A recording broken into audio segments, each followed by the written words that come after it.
our topic for today is the Lord with us. Why is it important to be sure and to be confident and to believe that God is always with us? And how can we say that God is with us? So, basahan natin sa Exodus chapter 17, verse 1 to 7. Sa palagay nyo, bakit nagduda ang mga Israelita? Bakit nila natanong, kasama ba natin talaga ang Panginoon? Kaya nasabi nila na nakasama ba natin ang Panginoon dahil sa present situation nila, dun sa kanilang pinagdadaanan, wala silang mainom. Ano yung unang lesson makikita natin dito? Na God's presence doesn't eliminate problems. It assures us solution. Hindi ibig sabihin na sinasamahan tayo ng Panginoon, wala nang problema. Hindi ibig sabihin, sinasamahan tayo ng Panginoon, smooth sailing yung ating kakarapin sa paglalakbay. Hindi. Kahit na tayo sinasamahan ng Panginoon, meron tayong problemang mararanasan. But the good thing is, despite the problems that we're going to experience, we are sure that there is solution, there is provision, there is protection. Merong paglalaan ang Panginoon sa anumang pangailangan at pagsubok na ating kakaharapin. Hindi pinangako ng Panginoon sa kanilang paglalakbay na sila'y walang kakaharapin kalaban. Hindi sila mauuhaw, hindi sila magugutom, pero tiniyak ng Panginoon na sila'y makakarating sa lupang pangako during that time.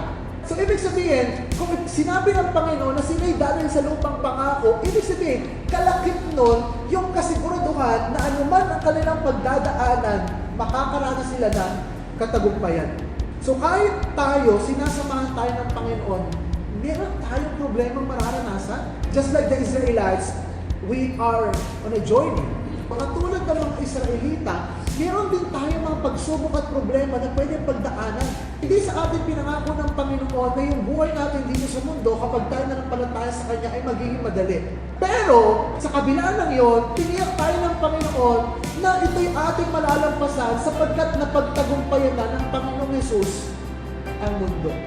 And sa atin, anuman ang ating pagdaanan, sigurado tayong ito'y ating malalampasan sapagkat ang Panginoong Hesus sa atin ay nagtagumpay na. Si Lord, hindi niya lang sinusulyat-sulyatan yung kanyang mahal. Si Lord, ang kanyang mga mahal ay binabantayan.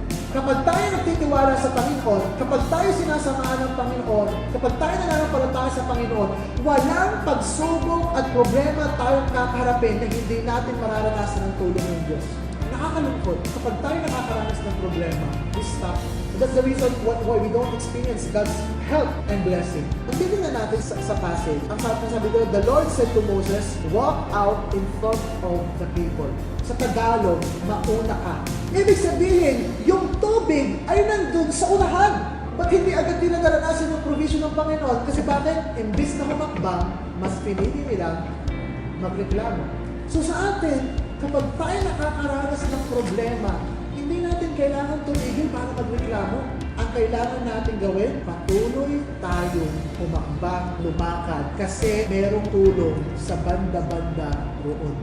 Pangalawa, no matter how valid is complaining will never be acceptable to God. Hindi ini-invalidate ng Panginoon na nararamdaman ng mga Israelita. Pero hindi ka tanggap-tanggap sa Panginoon kung paano sila tumutugon doon sa kanilang nararamdaman. Kasi bakit? Pwede na nilang ipaalam sa Panginoon ang kanilang sitwasyon, nararamdaman na hindi sila nagrereklamo. Pero kung sila'y nananampalataya sa Lord, hindi sila magrereklamo, sila'y magsusumamo sa Diyos. Hindi sila magdadabog sa Lord, sila ay dudulog sa Panginoon. Sa atin, lagi natin tandaan, hindi katanggap-tanggap ang pagrereklamo sa Panginoon. Gaano man kahirap ang pinagdadaanan. Kaya imbis na magreklamo, manalangin. Imbis na magreklamo, magsumamo. Imbis na magdabog, dumulog sa Panginoon. Why? His ears are open to our cries of help. So third, do not complain because the Lord is with us.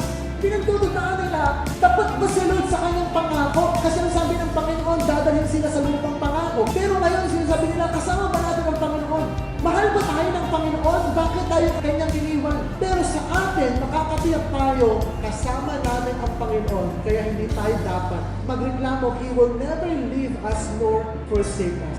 Believe that the Lord is with you. Believe in the Lord who is with you. Maasahan natin ang Diyos sa atin ay sumasama. Kasi bakit? Hindi naman lahat ng kasama natin maasahan natin. Pero si Lord na kasama natin ay Diyos na makapangyarihan, Hari na mga hari, Diyos na mga Diyos, may lalang ng langit at lupa, nagbigay sa atin ng buhay at Diyos na walang imposible sa Kanya at lahat ay kaya niyang gawin. Kaya hindi tayo dapat matakot, hindi tayo dapat manghina, hindi tayo dapat magreklamo sa ating pinagdadaanan dahil makakasigurado tayo na mayroong tulong laging nag-aabang sa atin sa banda-banda roon. Kasi ang Diyos na sa atin ay sumasama ay makapangyarihan. Dahil lagi natin tandaan, yung tulong ng Diyos ay nasa banda-banda roon. Sa oras na ikaw nahihirapan, mas dapat kang umakbang kasi mayroong naghihintay na tulong sa iyo. Ang Diyos na kasama mo sa unang hakbang mo ay ang Diyos na kasama mo hanggang dulo.